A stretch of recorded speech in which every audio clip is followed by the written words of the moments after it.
So this is part 2 of Debunking Democrats on Gun Control. If you missed part 1, it'll be in the description. Congressman Swalwell, among this field of candidates, you have a unique position on gun reform. You're proposing that the government should buy back every assault weapon in America, and it should be mandatory. How do you envision that working, especially in states where gun rights are a strong flashpoint? Keep your pistols, keep your rifles, keep your shotguns, but we can take the most dangerous weapons from the most dangerous people. You know, that's all well and good, except for the fact that, about 100% of everything classified as an assault weapon is a pistol, rifle, or shotgun. See, what he's trying to do here is he's trying to further distance the term assault weapon from any other familiar term the public might have, like a rifle or a shotgun, because those simply just don't sound scary enough. And no, weapons classified as assault weapons are not any more dangerous than ordinary firearms. In fact, they are ordinary firearms. The term is solely based on the appearance of the weapon. Things like the pistol grip and the barrel shroud don't contribute at all to the functionality of the firearm. They just make it look more military-like. We have the NRA on the ropes because of the moms, because of the Brady Group, because of Giffords, because of March for Our Lives. Have you considered that maybe it's because the NRA has recently shown that it's not the most pro-gun group in America? But I'm the only candidate on this stage calling for a ban and buyback of every single assault weapon in America. I've seen the plans of the other candidates here. And for good reason. It's one dumb idea to ban so-called assault weapons, but it's on an entirely different level to confiscate every one from American citizens. And yes, it is confiscation. If you're not given a choice, it is confiscation. They would all leave 15 million assault weapons in our communities. First of all, what's wrong with that? They're not called assault weapons because they jump up and assault people. They're called that way because they look scary. Secondly, that number is way off. 15 million is stupid low. The estimated number of weapons in the U.S. classified as assault weapons is around 100 million. They wouldn't do a single thing to save a single life in Parkland. Your suggested actions wouldn't do anything either. I'll approach this issue as a prosecutor.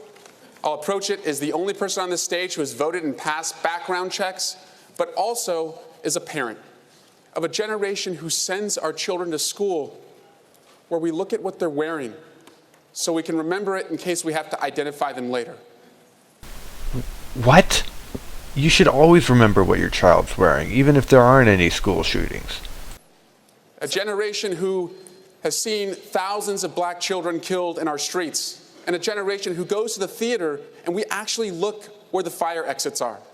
Again, that wouldn't change if there weren't shootings. Fire exits are for fires. We don't have to live this way. We must be a country who loves our children more than we love our guns. Loving your children and loving your guns aren't mutually exclusive. Senator Sanders, a Vermont newspaper recently released portions of an interview you gave in 2013 in which you said, quote, "My own view on guns is, everything being equal, states should make those decisions."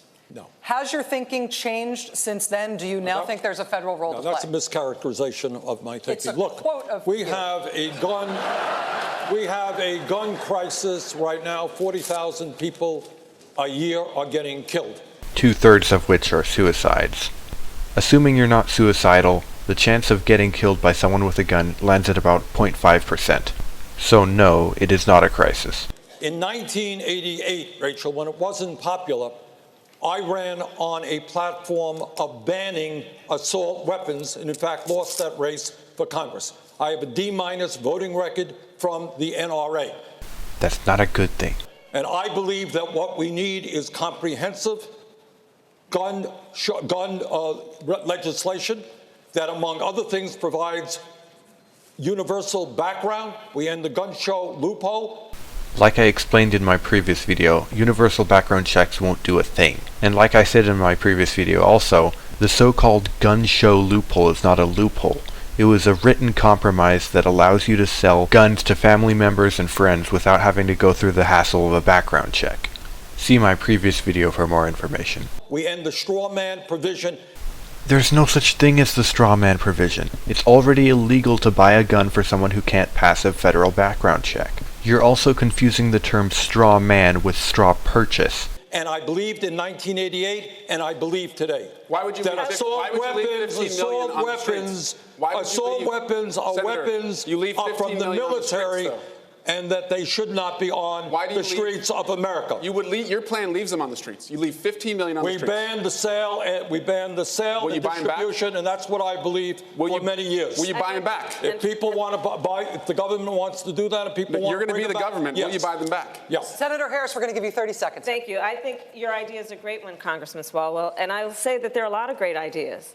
The problem is Congress has not had the courage to act, which is why when elected President of the United States, I will give the United States Congress 100 days to pull their act together, bring all these good ideas together, and put a bill on my desk for signature. And if they do not, I will take executive action, and I will put in place the most comprehensive background check policy we've had. It's unconstitutional to use executive action to do what should be left up to Congress. I will require the ATF to take the licenses of gun dealers who violate the law. The ATF already does that. And I will ban by executive order the importation of assault weapons. President Bush Sr. already did that nearly 30 years ago. And it's still in place. Because I'm going to tell you, as a prosecutor, I have seen more autopsy photographs than I care to tell you. I have hugged more mothers who are the mothers of homicide victims. You know cases where someone is killed in self-defense still counts as a homicide, right? And I have attended more police officer funerals. It is enough. It is enough. There have been plenty of good ideas from members of the United States Congress. There's been no action. As president, I will take action. Mayor Buttigieg, I want to bring you in on this, sir. A lot of discussion about assault rifles that are often shorthanded as military style. Assault rifles are military style in the sense they can fire in fully automatic. Assault weapons are military style in the sense that they look like they belong in the military. Weapons. You are the only person on this stage tonight with military experience as a veteran of the Afghanistan war. Will military families, does that inform your thinking on this view? Do you believe that military families or America's veterans will, at large, have a different take on this than the other Americans who we've been talking about and who Congressman Swalwell is appealing to with his buyback program? Yeah, of course, because we trained on some of these kinds of weapons. Look, every part of my life experience informs this. Being the mayor of a city where the worst part of the job is dealing with violence. As mayor, you don't deal with violence. Your police force deals with violence. We lose as many as were lost at Parkland every 2 or 3 years in my city alone. And this is tearing communities apart. If more guns made us safer, we'd be the safest country on earth. It doesn't work that way. There are far more factors in a country that dictate how violent it is. And common sense measures like universal background checks can't seem to get delivered by Washington, even when most Republicans, let alone most Americans, agree it's the right thing to do.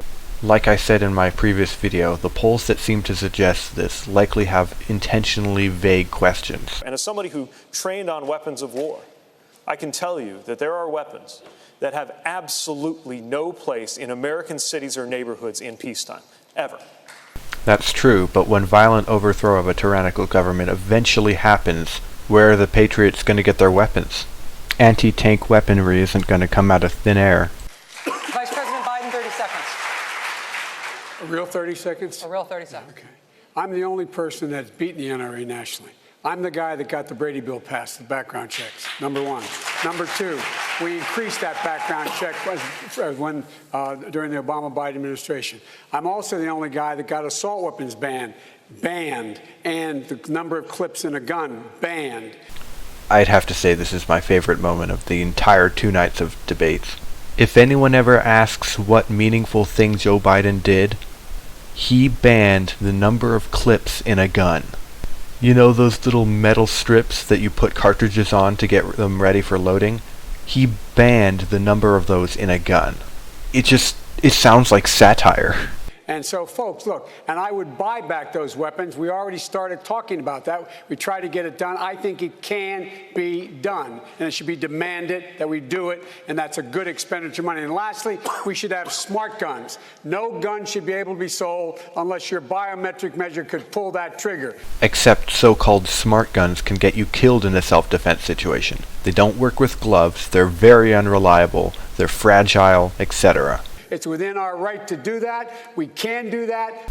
No, it is not within your rights as a politician to restrict other people's rights. Our enemy is the gun manufacturers, not the NRA. The gun manufacturers. Yes, those evil gun manufacturers, with them having a career and wanting to survive.